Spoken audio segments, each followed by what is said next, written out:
Yeah. Good evening. This is an English-speaking session, but there is simultaneous translation, so will be no problem.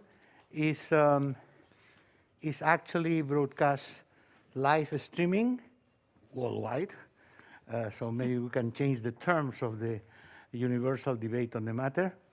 Let me first of all thank very sincerely the Centre de Cultura Contemporánea de Barcelona that have known since the moment that the center was created, and is an extraordinary institution in terms of cultural innovation and cultural debate.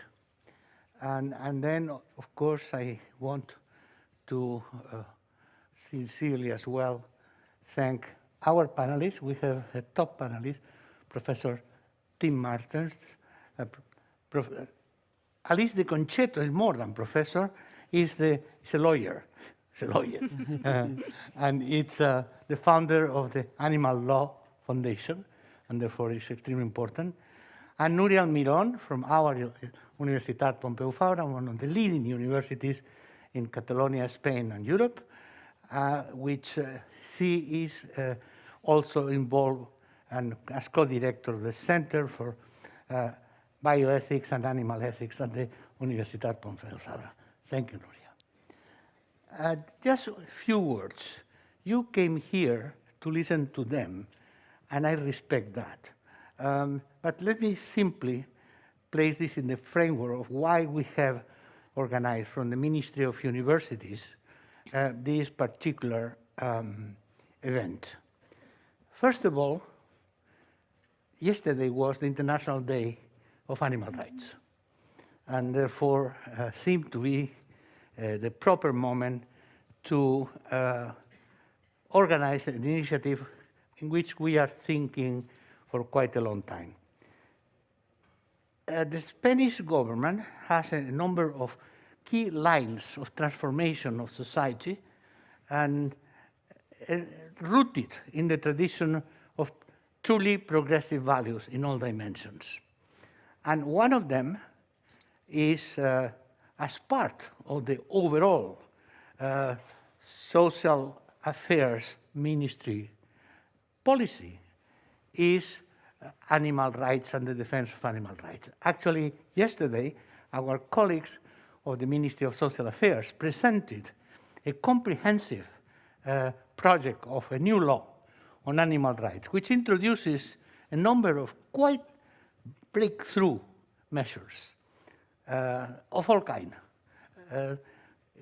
Just to give one example, to adopt an animal, for instance, a dog, has to be, from now on, submitted to certain requirements, including training to be able to take care of the dog.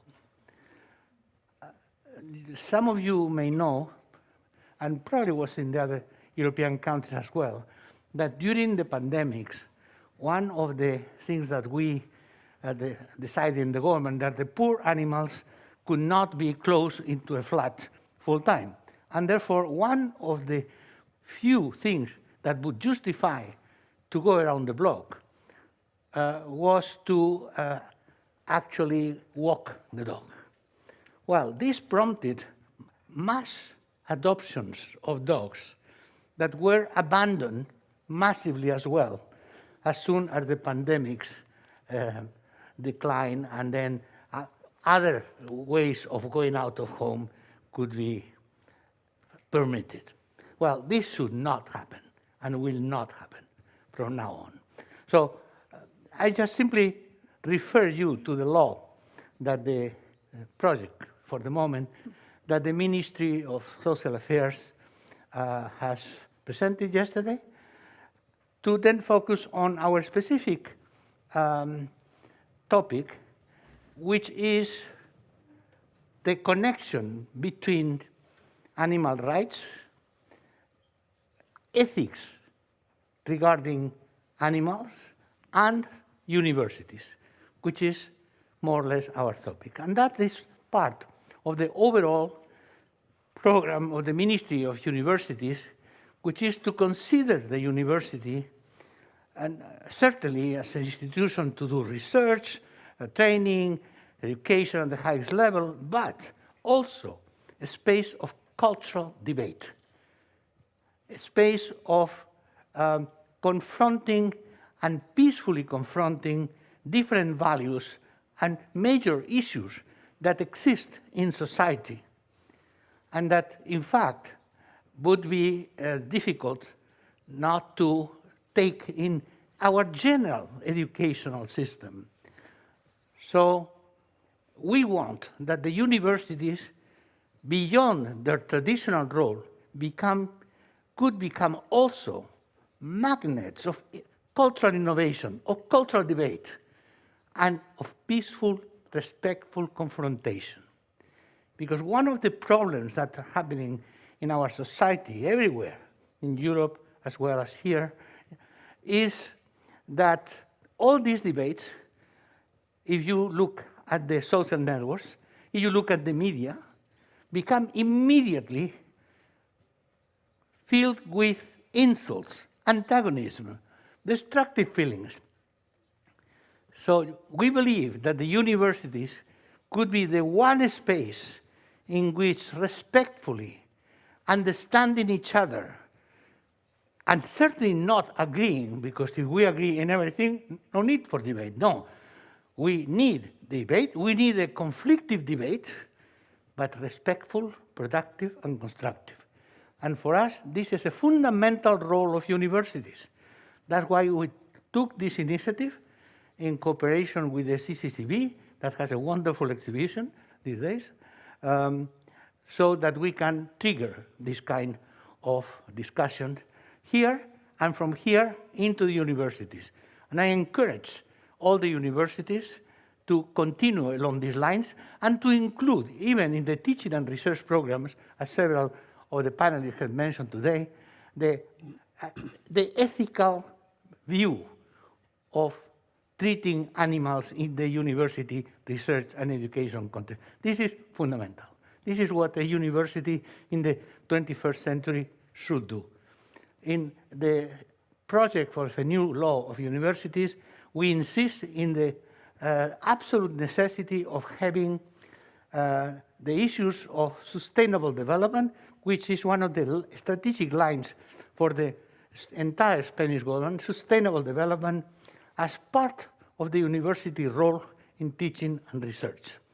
And there are a number of lines and initiatives. Well, one of the issues of sustainable development can be framed very easily as, can we coexist with every living being in the planet?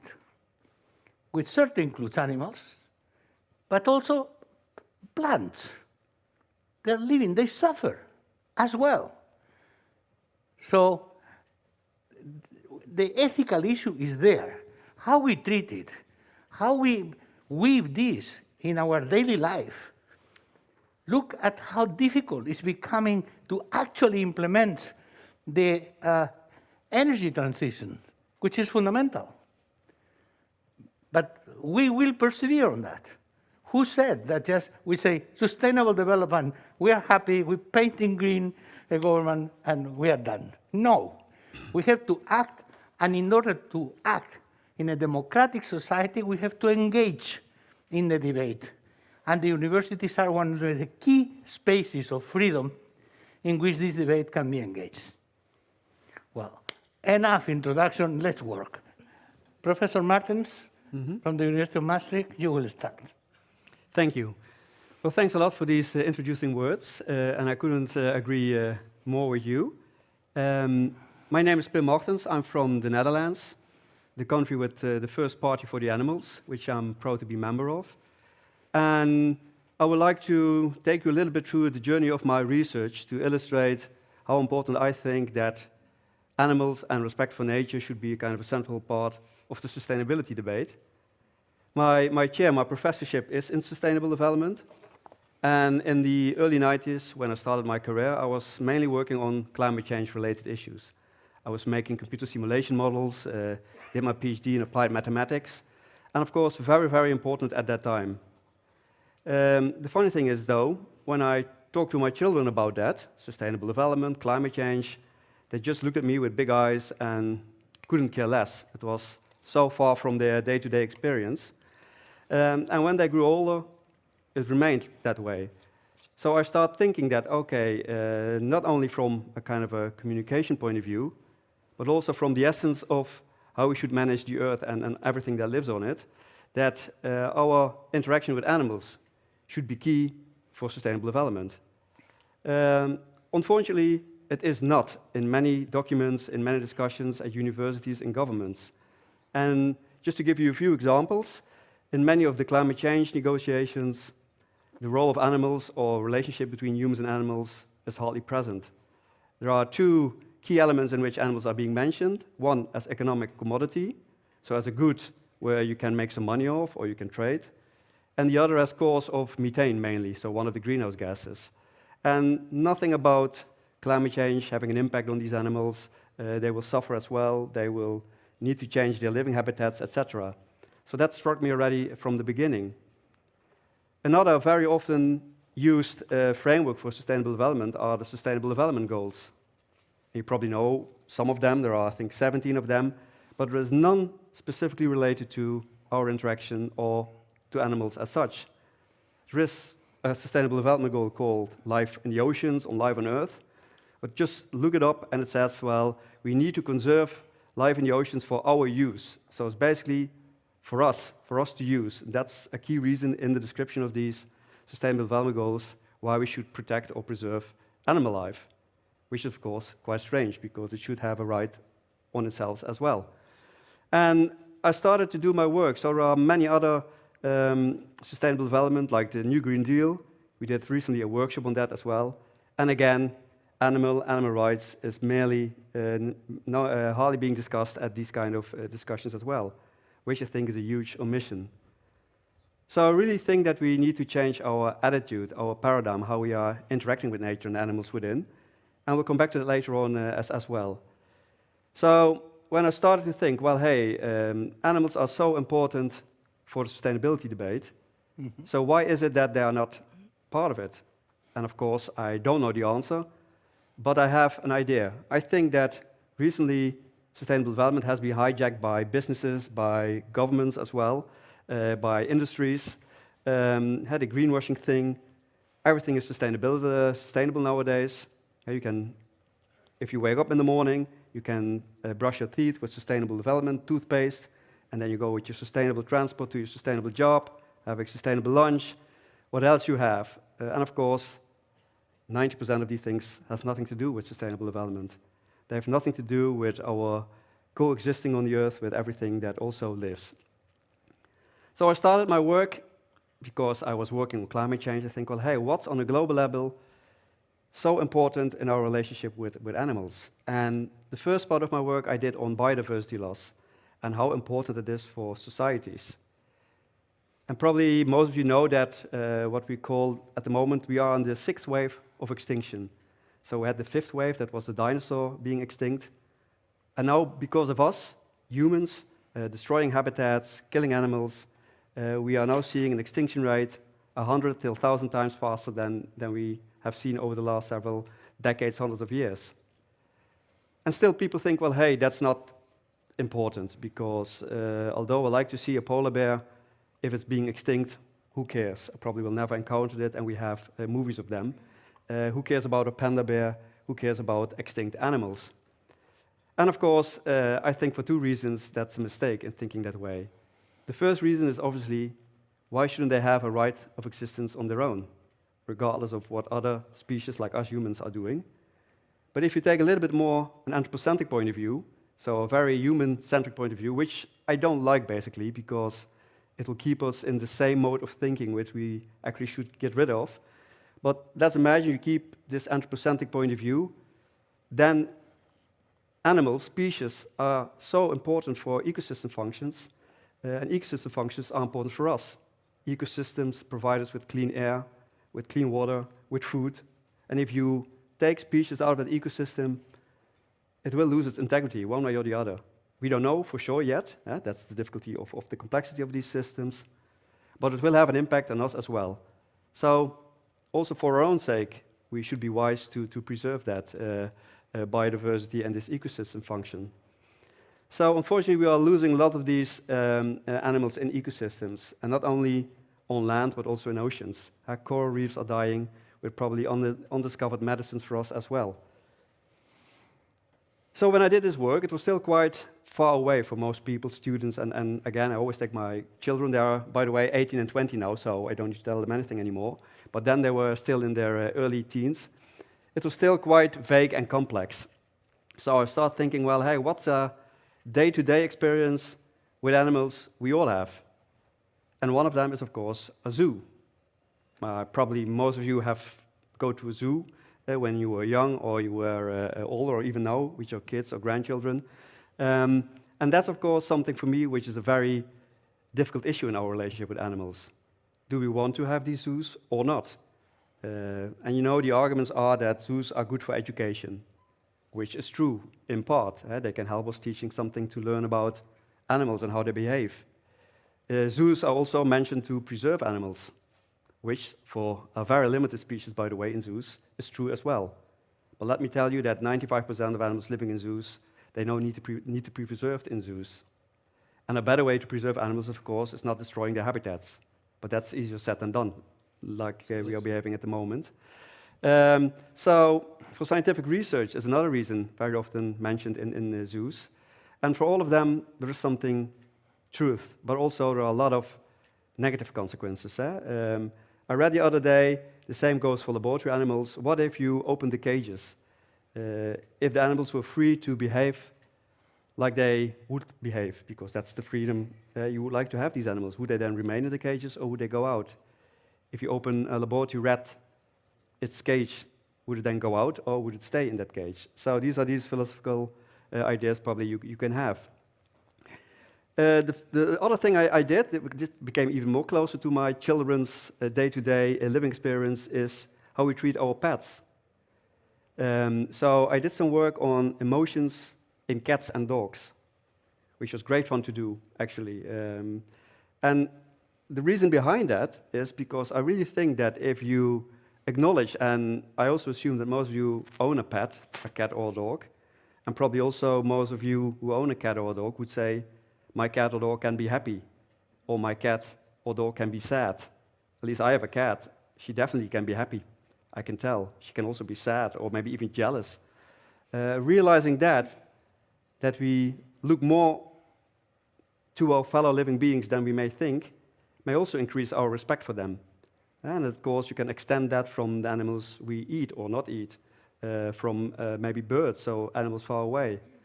And more scientific research shows that animals do look more like us than we might think in many aspects. Of course, they are different. That makes sense. We don't have a tail. We have more expression in our faces. But still, they look more to us than we may think. And I think realizing that gives you a kind of a sense of respect for them as well. So why should you destroy their habitats or eat them or deny them their rights? And coming back to that, the latest work I did, I actually took it one step further, thinking, well, why is it that we, as at least I consider myself, being a Western scientist, actually are losing one way or the other that respect with animals or nature they live in, because we are not on the right track in terms of our future developments.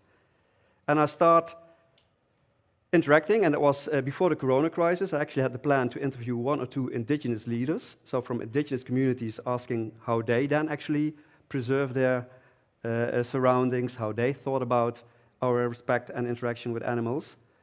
Then Corona came, so I wasn't able to travel, but luckily then I had a bigger possibility to do via Zoom, which then suddenly became an opportunity. And I managed to interview about 12 indigenous leaders, Chief Dakota Indian, a Maasai leader, Inuit leader from all over the world, and asked them basically the similar questions: what do you think about our relationship with animals and nature? And basically they all said the same. They considered, and that's probably contrary to what most Western people do, as part of the ecosystem.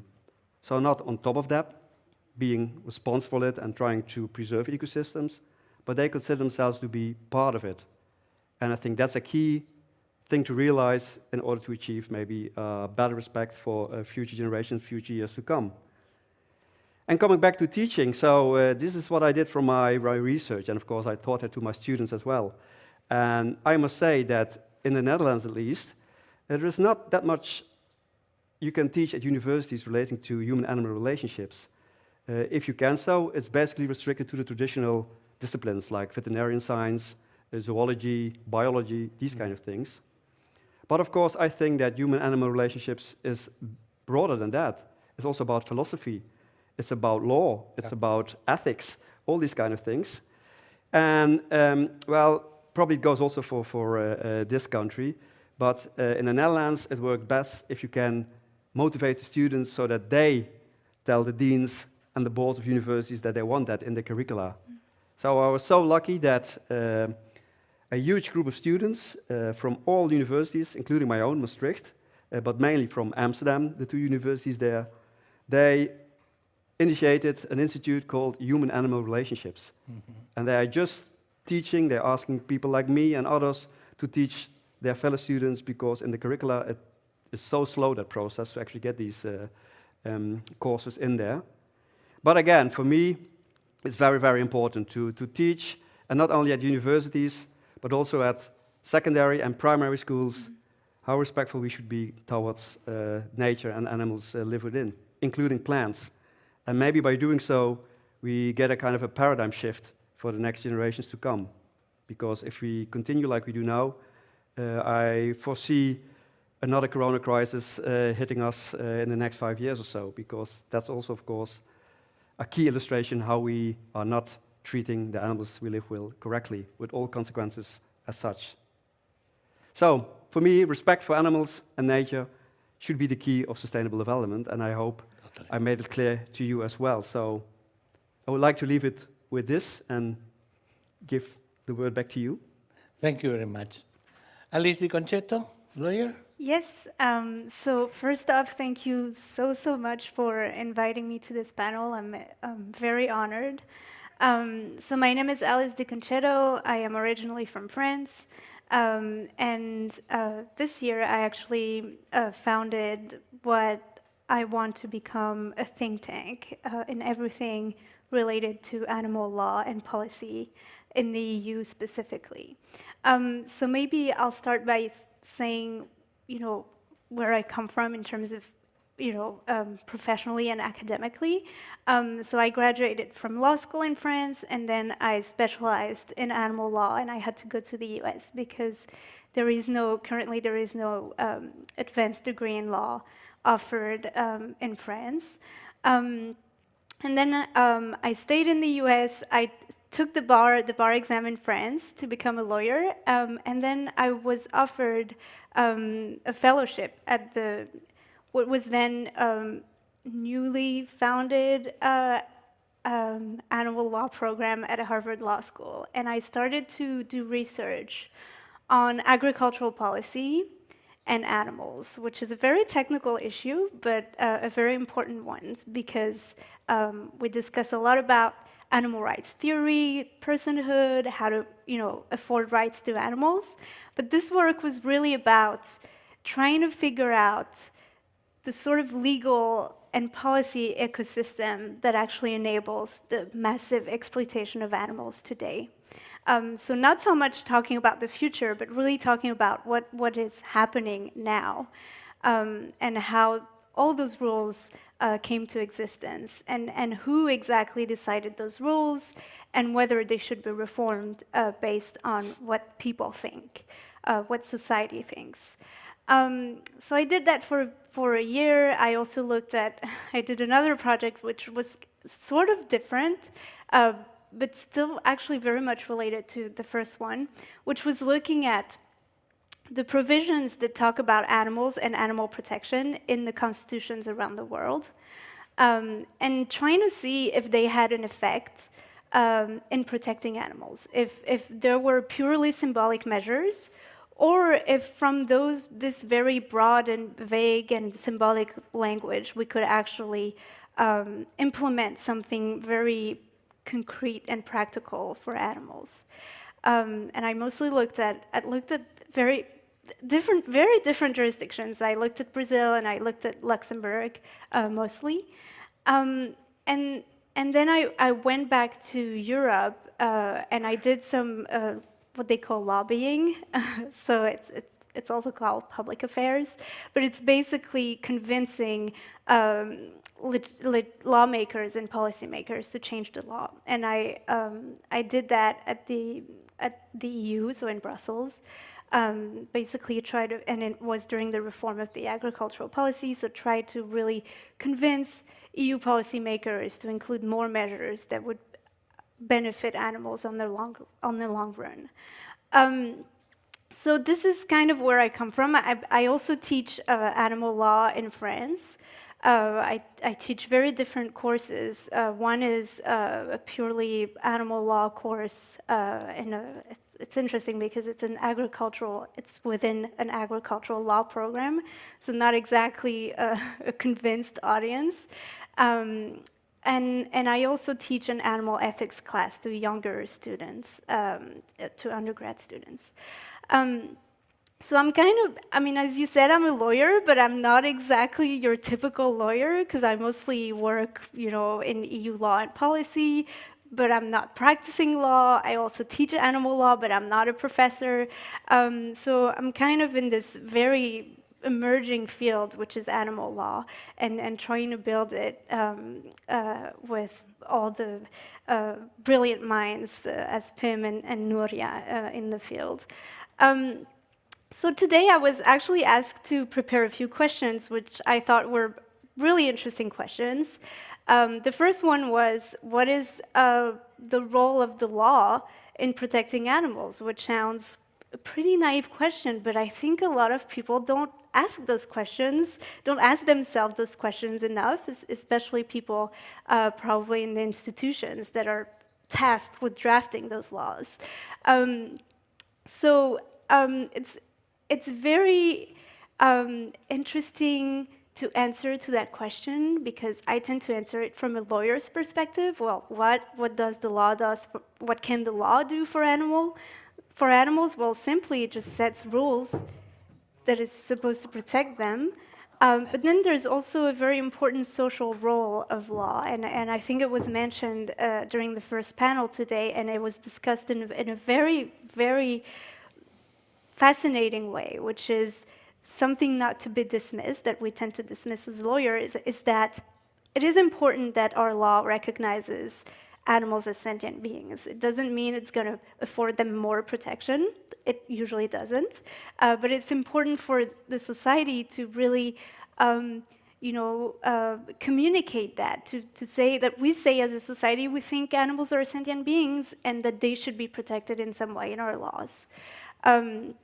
The same happened, there are a lot of proposals, and the reason I mention this actually is because I know the Spanish legislature is actually discussing amending its civil code to recognize animals as sentient beings, which is, similar reforms have been passed in France and Portugal, so it's nice to see that other countries are going in the same direction.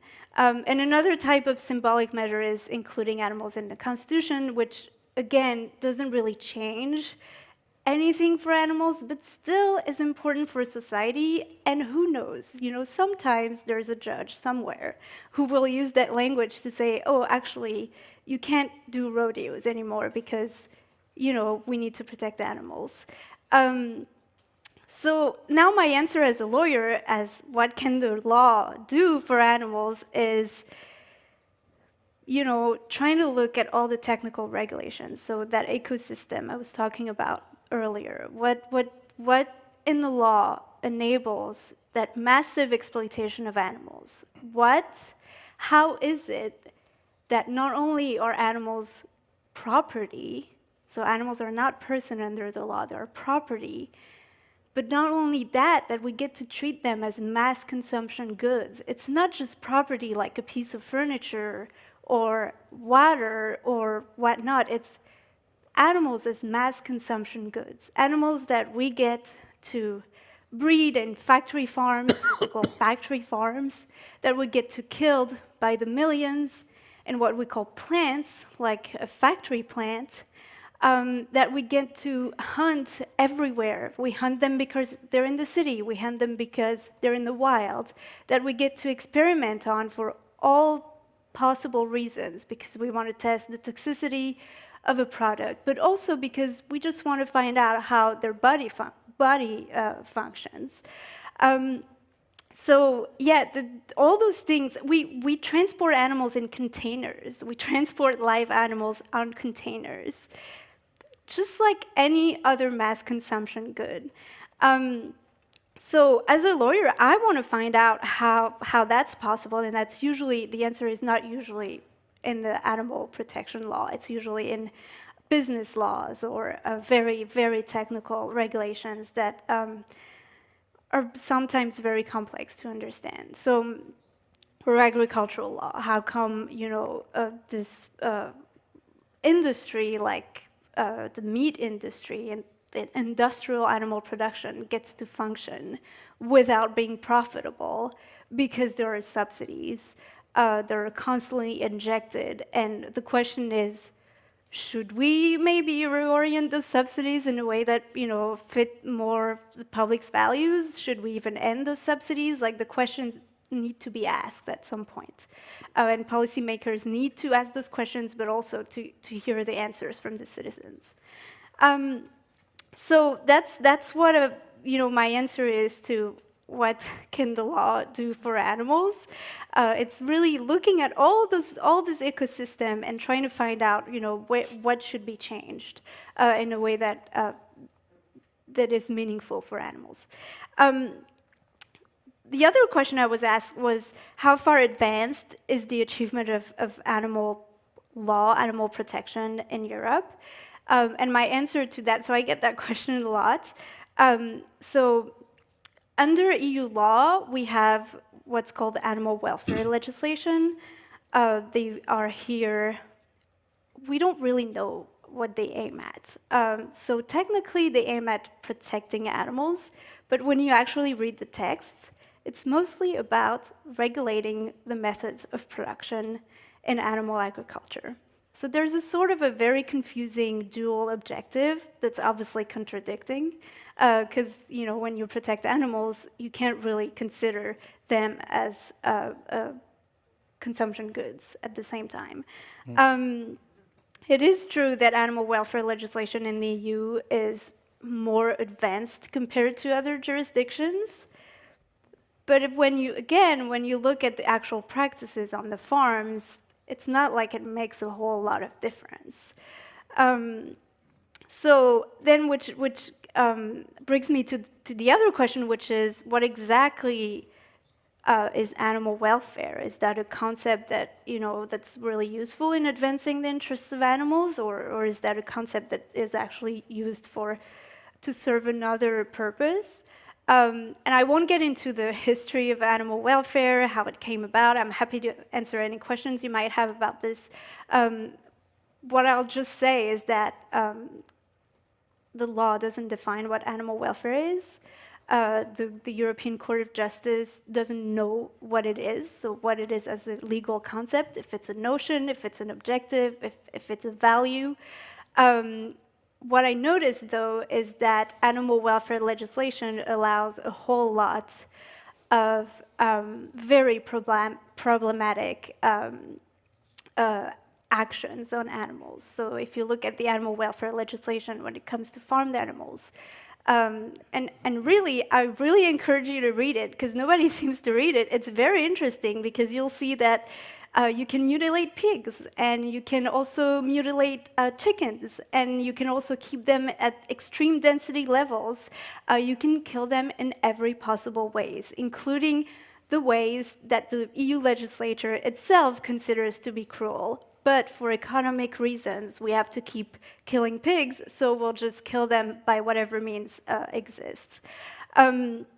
So that's I don't know what animal welfare is, but I know what it does, and it's not, I think, what the public has in mind when they are told that we have animal welfare laws.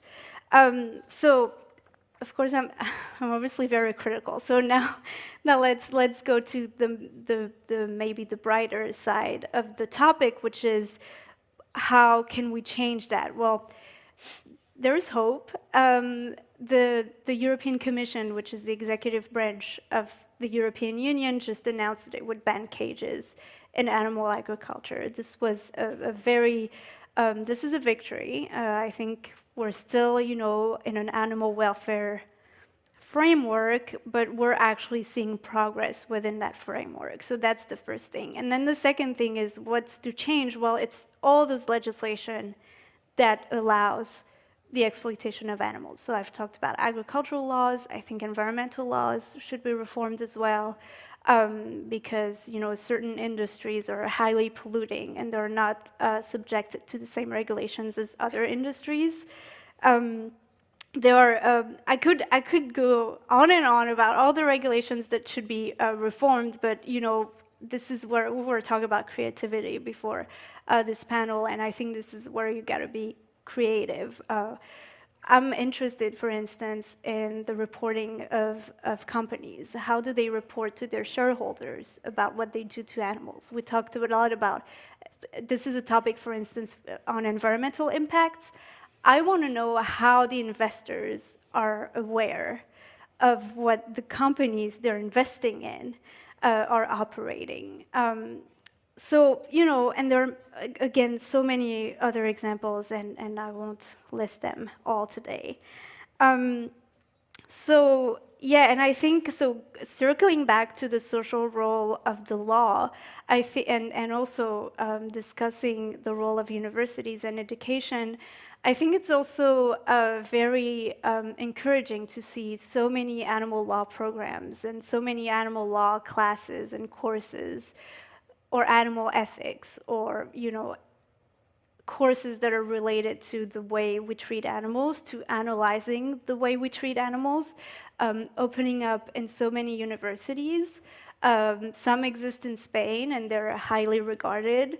Some are also emerging in France, which is not exactly known to be progressive on the issue of animals, of animal protection in general.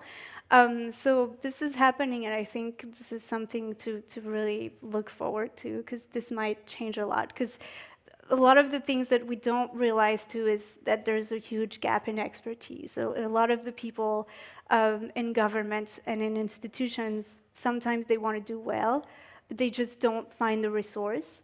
And this is where also education plays an essential part, like actually providing democratic institutions with the knowledge that they need to implement what they want to implement. Thank you so much, Alice. Professor Núria Almirón? Thanks. Thank you for inviting me and for inviting the center. I represent the Center for Animal Ethics at Universitat Pompeu Fabra. I will explain a little bit what is the center about, and then I will give some clues, focusing more the talk on why universities should be concerned about animal defense and animal interests. I will be speaking for myself, but I think that a number of the members of my center, which are here, will probably share what I'm going to say. First, our center is a center of studies, according to university, but the profile we wanted to give it was of a think tank, as well as Alice commented for his center. That means that we not only do research, and we not only try to bridge our research to society and also university. I will explain that later. But that means, the think tank profile means that we are not neutral, and that's very important. We as scholars and researchers, of course, we go for objectivity, as much as that it's possible, because we are subjects, but we are not neutral at all in front of what's for us the most important topic related to animal ethics, animal law, critical animal studies, human-animal relationships, and this topic is suffering, the suffering involved. And we think that this is very, very often neglected in many of the discussions, even about non-human animals. We talk about non-human animals connected to sustainability, to our health, to many other problems in society, and it's true. It's true that they are all connected, and it's true that we should look at all of them with an intersectional view, because we cannot fix one social issue in society without taking into account the rest of problems, of oppressions, of abuses, because all of them are connected. And the oppression we inflict on non-human animals is also connected with all those other issues. But we don't work for non-human animals for this. We work for them because they suffer. And that's the most important thing. And that's why we try always to stress how much important is the stance we take in front of that, which it will be always anthropocentric, because of course we are talking from a human body, of human mind, but we can make efforts, and that's what we try to do in the center, for looking at the best ways of defending animal interests in a way which is not because we need it, humans, or because it's interesting for us, but just because it matters for them. And that I would say is probably the most important difference from some of the things that have been said here. For instance, I'm sorry, Professor Castells, but I don't agree with the plant suffering comparison. I agree that plants have probably, and I like the idea, some sensitivity, some reaction, which can be compared to something, yes, that we can call feelings or something like this. But talking about suffering for plants without a central nervous system is, I don't think isn't appropriate. And I also think it's not a good fable for the cause of the non-human animal suffering, because there is so much work to do for them before we start thinking about the plants, which of course we have to protect nature, but well, I think we still have to clarify those things, that whether we do it for them or we do it for us. And in our case, we do it for them as much as we can, as I have said, because of course we are humans, we think with our brain, with our mind, and even if you are a vegan, you can never be a 100% vegan, because of society is not vegan, because of suffering and violence is everywhere. But still you can try, and that's what we do. And in the center, what we are having doing for these last 5 years is producing a number of, well, first circulating our research, which has been, in most of the cases for us, is hard to include it in university, in scholarship, because as you may know, non-human animals in the university, it's a paradox, because the university is the center of knowledge, it's the center of culture, but it's also the center of torture for non-human animals, with all the animal experimentation involved in. And,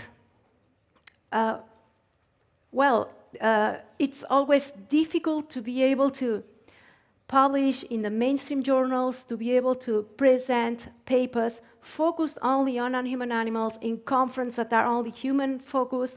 And even when you get to do it, you manage to be there, they understand all the things. They don't understand you. They still compare you with sustainability, environmental issues, etc. So for us, it has been very difficult to build a career on this. Actually, I couldn't do it until I had a permanent position. That's a true thing. I had to wait to have a permanent position to be able to choose the topic and focus only on non-human animals. And what we try to do is to circulate our work, to make it available for society, to share our knowledge with whoever asks for assessment or help, to produce like guidelines, regulations for issues, for instance, related to language, which is so important. And we also try to show the university, the academia, that animals matter in this way I have explained. Because another paradox, in the university and in general, non-human animals are mostly involved for hard sciences issues, mostly because we study them or we study with them, inflicting torture in them in laboratories. Or you have social sciences and humanities, which traditionally, they have thought that they have not to deal with this, because they deal with humans, because their focus, humanities, social sciences, the social related only to humans, the focus of social sciences and humanities are humans. And I think this is a big hypocrisy, because if you want to study humans, you have to study all what humans do. And they also do harm to animals, to non-human animals. So it's impossible to be a sociologist, to be a psychologist, to be involved in social sciences and not deal with non-human animal suffering. If you don't do it, it's because it's, well, not a choice. That would be cruel to say that. It's the tradition, it's what you have and you follow. But increasingly, thanks to young people, this is changing. And students are very much open to all what's related with animal, as I have explained it. Of course, also they are very much interested in sustainability things and the connections with environment. But students see it very clearly, of course not all of them, but increasing numbers of students, they understand that the suffering of non-human matters, and they also understand this intersectionality I was talking about at the beginning, and which is something that I used as the basement for the creation of a master program that I coordinate, which does exactly that. It's a master program that I am not doing any sort of promotion, sorry, but the idea is very clear through the master, because the master is about vulnerabilities and about power. And when I presented that to my department, they were very happy, because exactly communication, of course I'm from communication, so communication, vulnerabilities, and power. And that makes for a great topic and a great master, etc.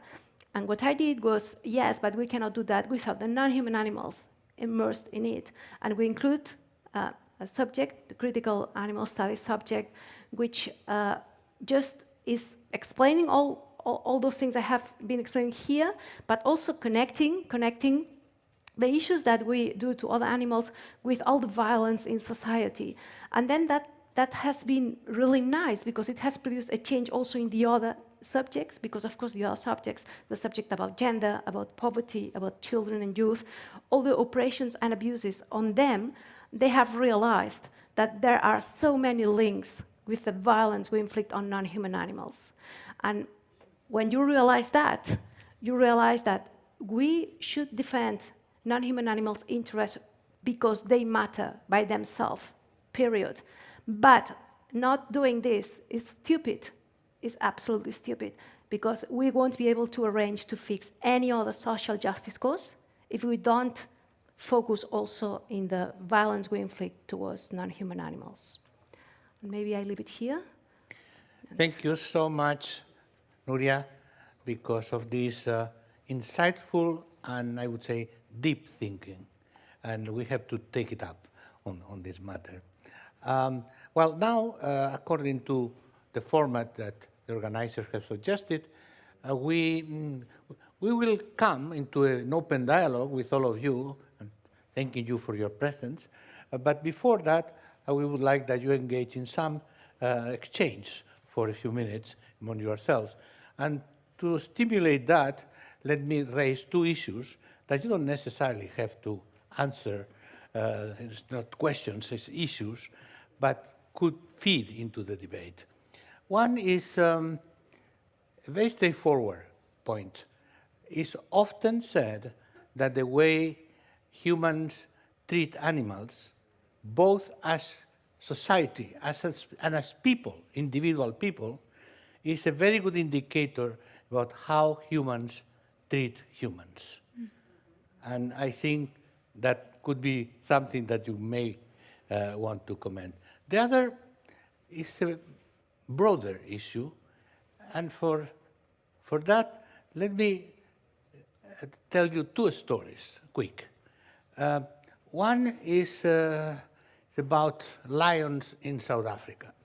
I happen to have a very deep connection with South Africa, and in one of my stays there, I discovered a very interesting foundation dealing with saving animals, and particularly wild animals, and particularly big wild animals like lions, etc., from the zoos.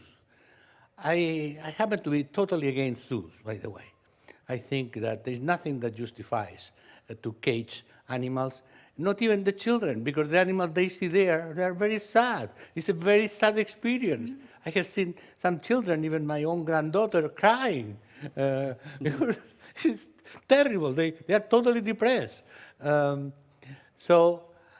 then, of course, a very well-intentioned foundation with a lot of money went into a program of rescuing animals from the zoos around the world and bringing them to South Africa.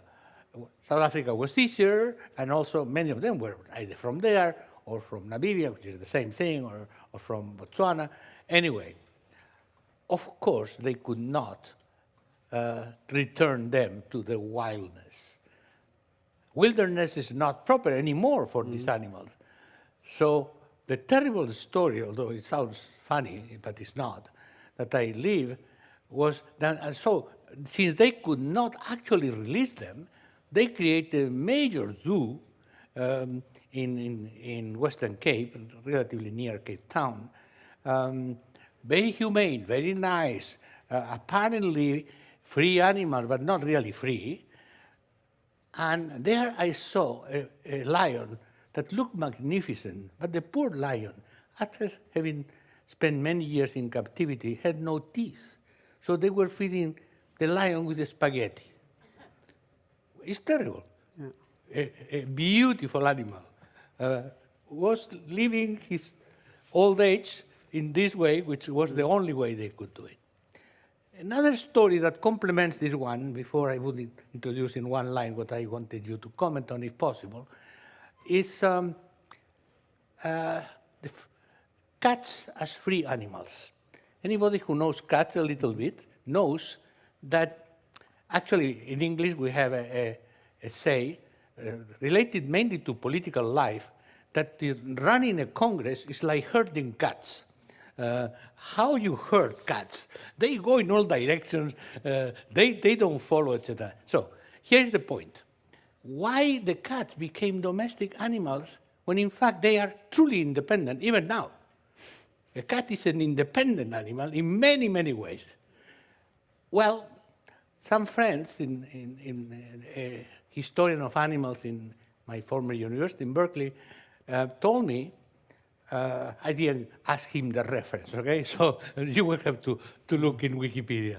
But told me, well, what happened is that in ancient Egypt, where the animals became actually holy animals, as we all know from the Egyptian mythology, animals decided at one point, when they discovered that there were all these stories of grain, that was a wonderful idea. They would go into this grain storage and they would eat the rats that were really populating this storage, and therefore decided that it was a good idea to basically trick the humans, to let them there to take care of the rats, in exchange of which they would have food, worms, and freedom. And here, from both sides, comes the point. You were saying before, good intentions and then the actual consequences of the good intentions. And therefore, the issue is, can we really protect the animals, or can we take care of what the animals want and need in their own terms? And the ultimate, you correct me, but the ultimate matter of having rights is that you have your own rights, and you have to be acknowledged in these rights. So my point is, which kind of animal rights or animal protection or being, I would not say human to animal, but animal to humans, which kind of attitude is to take into consideration the actual needs of animals rather than our needs, and become truly anthropocentric in terms of dealing with the animals as we would deal with children or something else. So these are two issues which are complementary, and if you don't want to comment on this, go ahead and say whatever you want. But just to stimulate the debate, please. Tim. Yeah, I may want to start with the lion story. Maybe you refer to Lion's Rock in South Africa, because I've been to Velida, which is a kind of a in-between step in the Netherlands, in the northern part, where they preserve these tigers and lions mainly, and then later on, hopefully transfer them to Lion's Rock, where actually they are semi-wild. They cannot preserve themselves. And of course, that goes for most animals in zoos. I happen to know Frans de Waal, maybe most of you know, this famous primatologist. And also, he wrote a fantastic book about the great apes. And of course, many of these animals, he claims, are now better off in zoos than in their wild habitats. Not to promote zoos, but just to make the point that we have destroyed so much their original living places, like the orangutan. You probably all have seen this very dramatic picture of an orangutan trying to grape a kind of a machine cutting down all the trees. So that's the dilemma, I think, and you're absolutely right. Lions and other zoo animals, they cannot at the moment be replaced back. So that may be probably a kind of a semi-alternative for that. And I think this animal rights thing, and probably my two other panelists have more insights on that. But I like the philosophical kind of thinking that leave the cages open and see what they do in laboratory animals or in zoo animals. And of course, you don't want that. You don't want to have a wild animal walking around the streets. So that's a kind of for me, a kind of a critical dilemma. How far do we already have passed certain thresholds in order to return animals back to their natural status? Probably they will never survive anymore, and we have encroached so much on these natural habitats that it will not happen.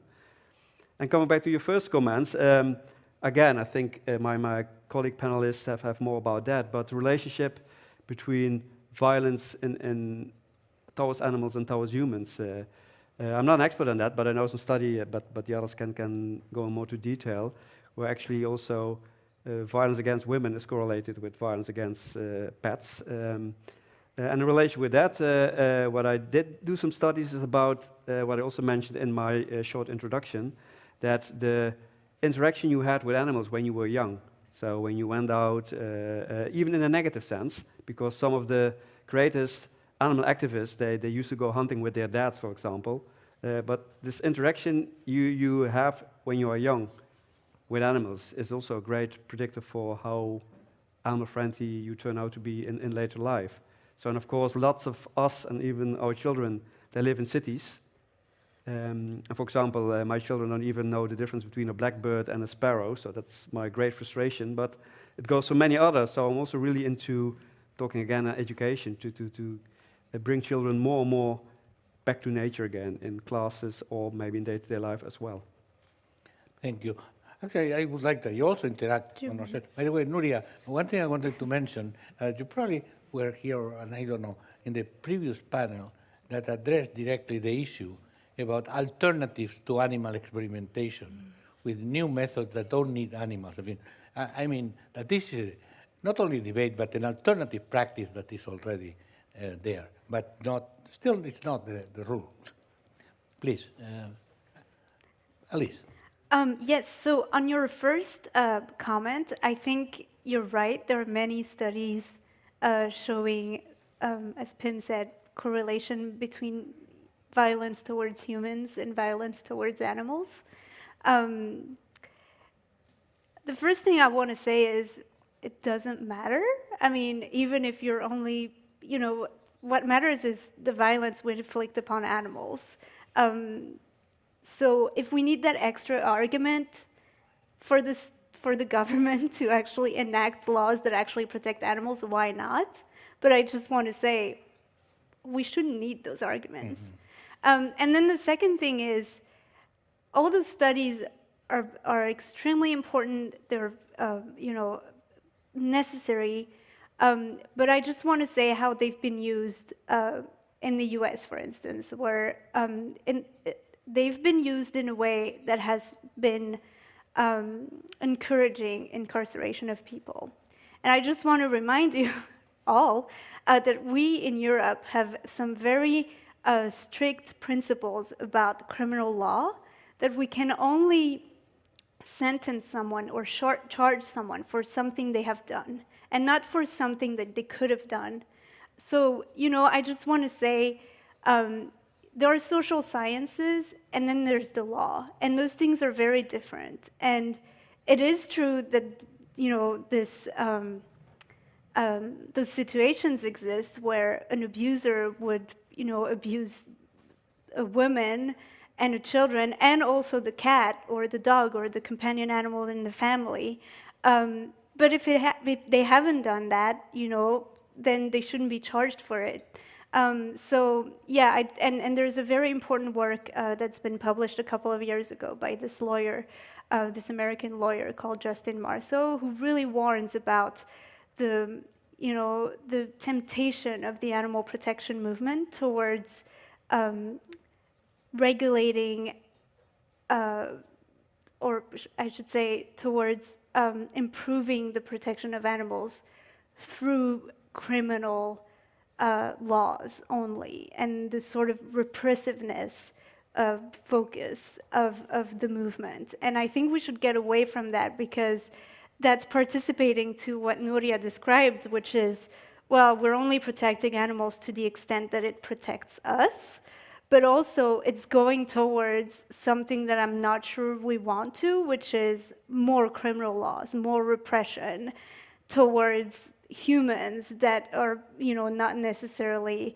the most privileged communities in our society, and not necessarily either improving the level of protection for animals. So that's, a small caveat that I want to add, because I know so what you described is called the link theory, and it's very popular in Europe, but the critique of it hasn't really followed. So I just want to, mention that the critique exists, and in my opinion is very valid. And then in terms of, how do we know, basically your question, what I understood, what your question is how do we know what an animal wants? And from there, how do we, what kind of laws do we want from them, do we want for them to protect them? I don't have the answer to that question, and I'm very candid about this. That's why I don't work on legal theory and on what the law should be for animals at a theoretical level, because I don't have the answers to those questions. I don't know if the solution would be to grant them personhood and to grant them rights. I'm not sure. I'm a little uncomfortable with that idea, because I think it's a very human idea that we just apply to animals without considering that, well, personhood is a typical human creation for humans. So I'm not sure this is the way to go about to protect animals. So yeah, a lot of people wrote about it, and they have very clever things to say, but I don't. So. Of course, you have many things to say. Yeah. Núria, please. Okay, we have been alerted that it's time to go to the questions to the public, so I will be very short.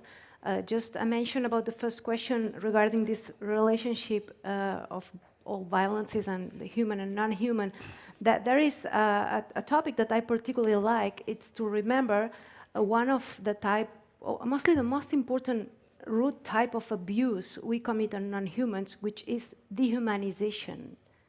If you look at dehumanization, if you look carefully at the concept and what it means, basically it means that you treat others as less humans. They are devalued as humans.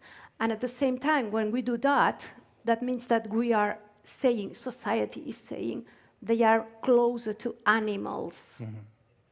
So for this to be something wrong, first, you need to devalue non-human animals, so you can see how this is harming us indirectly. I don't know if I have made it more or less clear. Point. So maybe we can go... Yes, now we open up to the debate. Someone, somewhere, will decide and will allow you to intervene. I don't know who exactly, but someone is really taking care of that. Hi, and I'm amazing. It's I'm really happy to be here. Like, I really liked like your point of views and everything. Yeah, think tank. Yeah, I also know a lot of people in think tank. And yes, so my question is like, it's not a question, it's like a reflection. I know that we have to work on laws and debate and just come up with like, yeah, right laws and animal rights laws and everything. But we are Animal Rebellion. I don't know if you know that we are kind of like ecologist, anti-speciesism movement, and we're tackling like, yeah, the animal agriculture to like to stop because our planet is on fire, right? And I don't know what about all this debate and panels and everything, and I think it's amazing to kind of like share this information so like population kind of like gets the awareness of like what is really happening. But I don't know what you think about like really taking actions. You commented something about like kind of like not well, I maybe my misunderstood, but like not to criminalize those who fight for animal rights, to like, yeah, there's like, we are a non-violent direct action, yeah. So what do you think about like just taking action instead of like just going around and debating? Thank you. You allow one thing. Can we wait until there are several questions so that we do not simply have a dialogue like this? And then you pick up any question that you would like to comment on. And second point, ¿es posible que se intervenga en catalán o en castellano y lo traducen? Es posible. Pues bueno, cada uno que hable la lengua que quiera.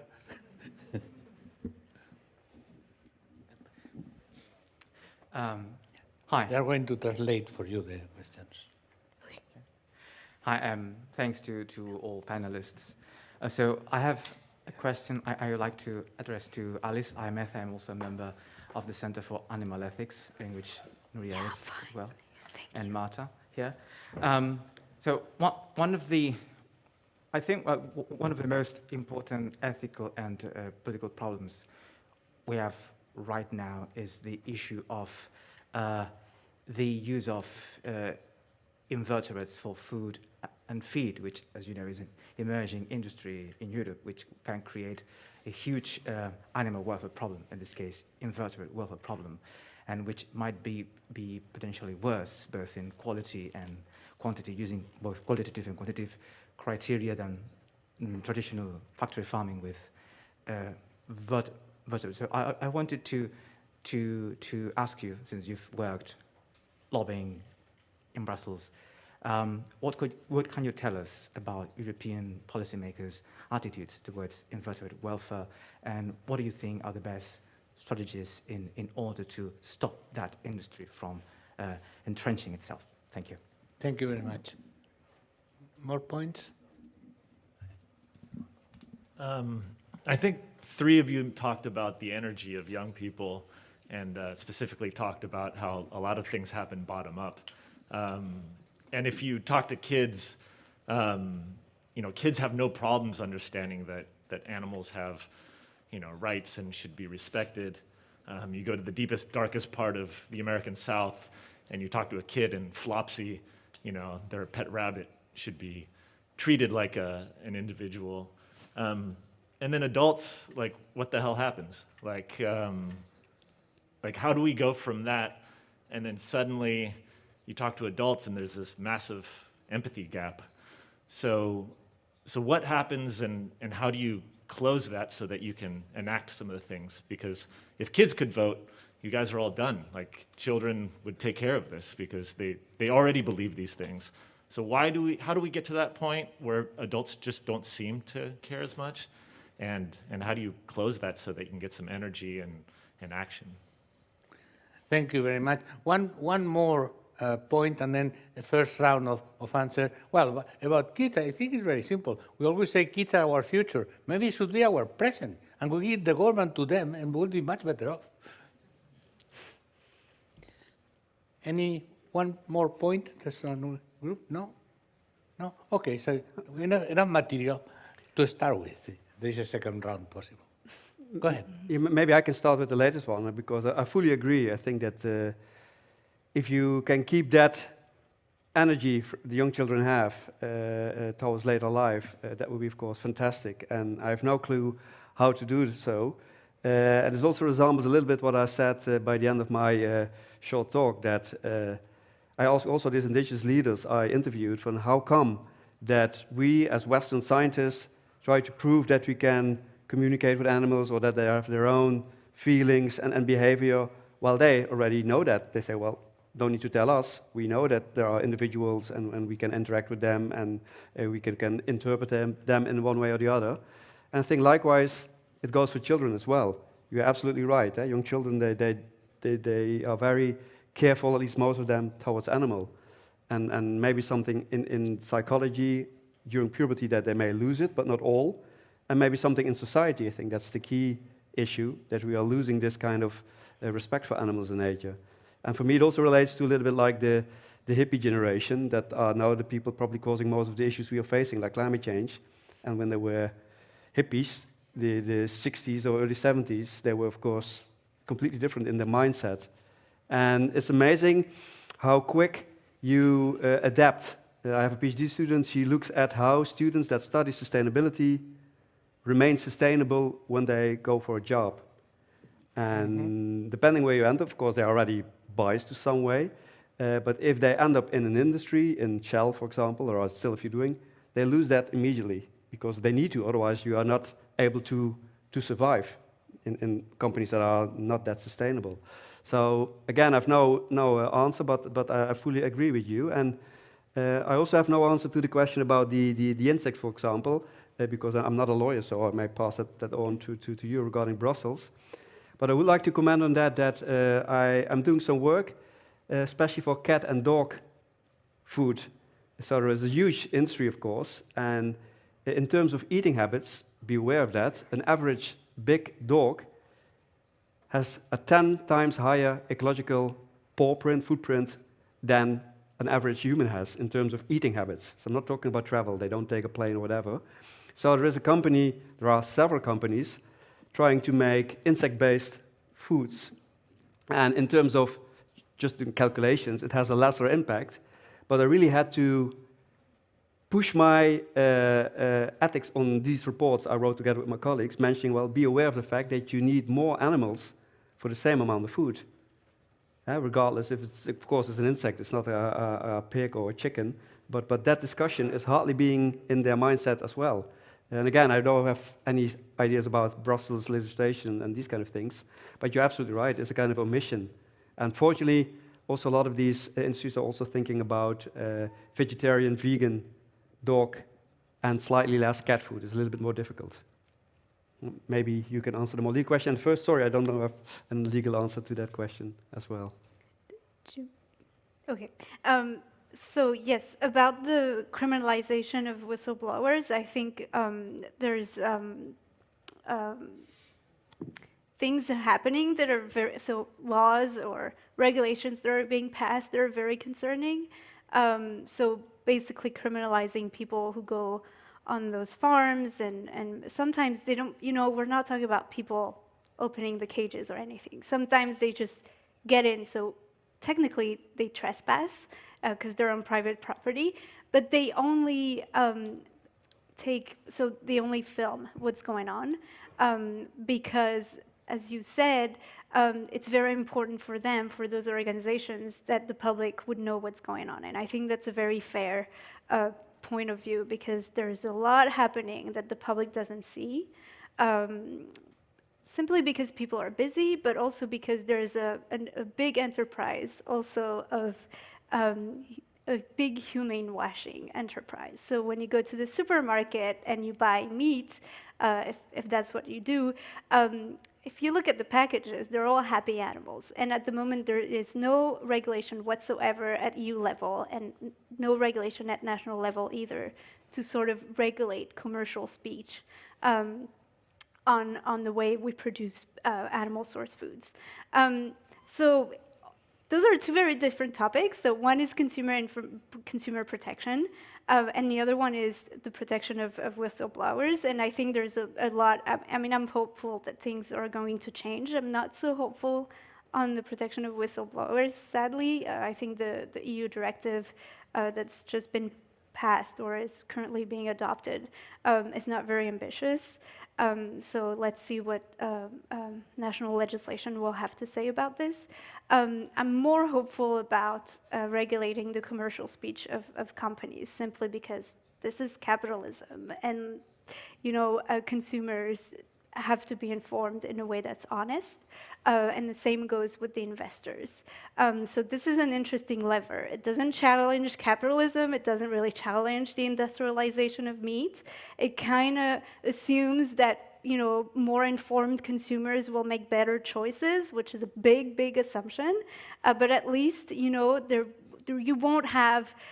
At least it will take a dent in that big human washing enterprise. So I think it's still positive.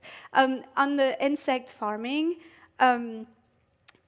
insects are not covered in any animal welfare legislation. They're not considered animals in the law.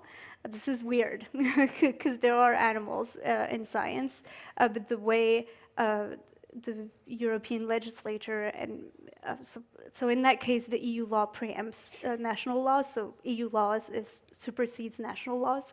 So even in Spain, let's say, animals, the definition of animals in the law doesn't cover insects. I'm not going to do a consultation because it could take hours, but I'll just say that this topic is very, very linked to industrial farming in general, because we feed insects to fish on industrial fish farms.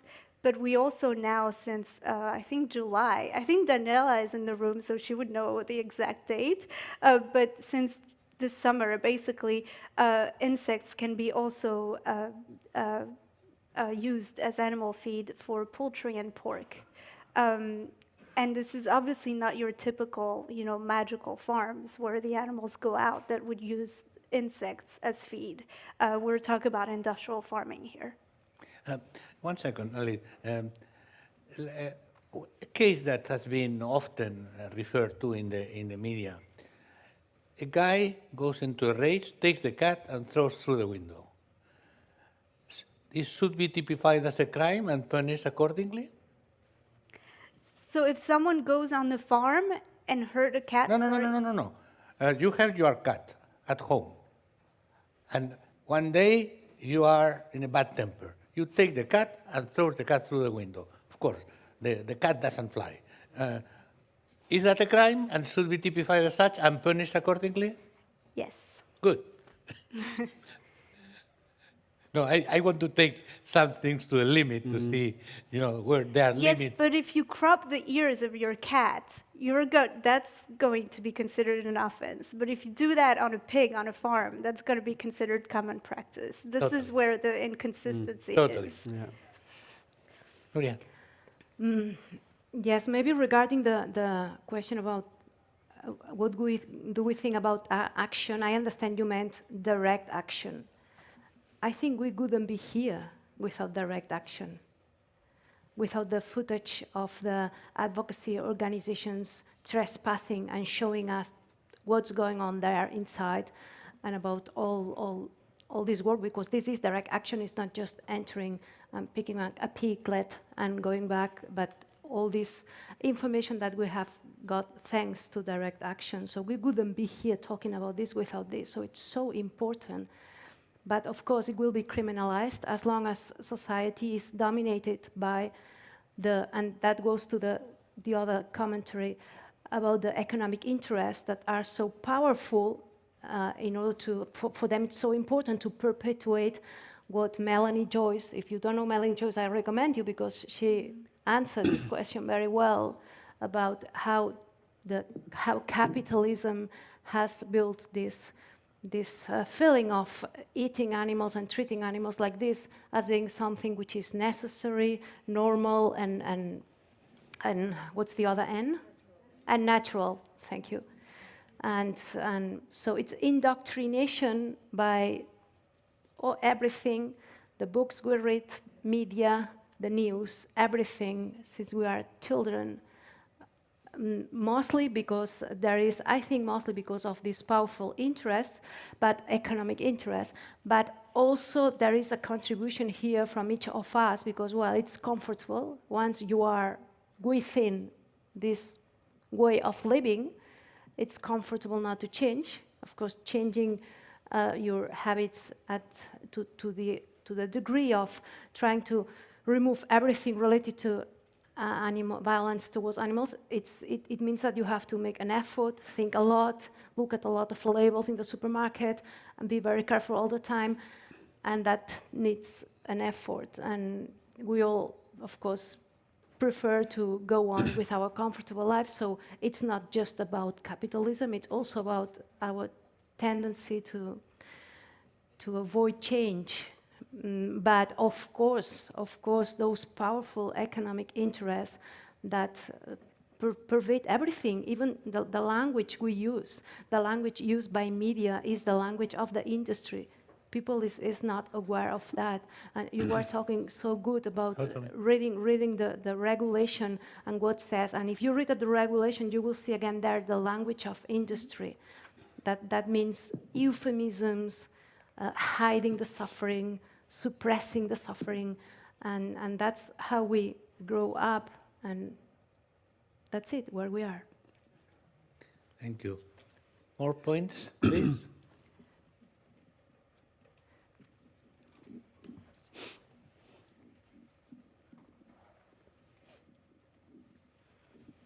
Well, first of all, Professor Martens, thanks for bringing to the conversation the point of view of indigenous or